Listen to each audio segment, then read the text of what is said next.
جو ہمارا فیصلہ آج ہوا وہ یہ کہ مئی کے آخری ہفتے میں ہم یہ کال دینے لگے ہیں اور سارے پاکستانیوں کو کال دینے لگے ہیں، تحریک انصاف کو نہیں، صرف سب پاکستانیوں کو کال دینے لگے ہیں، اور اس لیے کال دے رہے ہیں کہ ہمارے ملک کی توہین کی گئی ہے۔ ایک بیرون ملک سازش کے تحت پاکستان کے کرپٹ ترین لوگوں کو ملک پر مسلط کیا گیا۔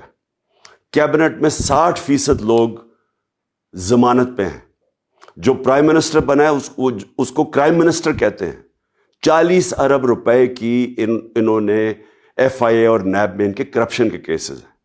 یہ ملک کی توہین ہے۔ اس کے لیے میں چاہتا ہوں کہ ابھی سے سارے پاکستان کو میں پیغام دینا چاہتا ہوں، سب تیاری کریں، اور ہماری تیاری کا آغاز ہوگا چاند رات۔ چاند رات میں اپنے نوجوانوں کو خاص طور پہ کہنا چاہتا ہوں کہ آپ نے نکلنا ہے چاند رات پہ، جھنڈے پکڑ کے نکلنا ہے۔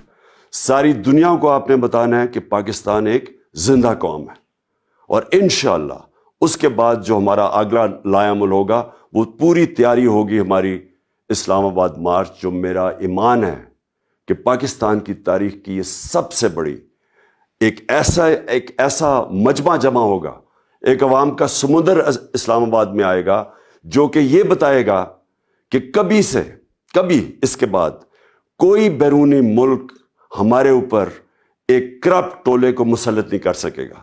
پاکستان کا جو فیصلہ ہوگا وہ پاکستان کی عوام کرے گی۔ پاکستان زندہ باد۔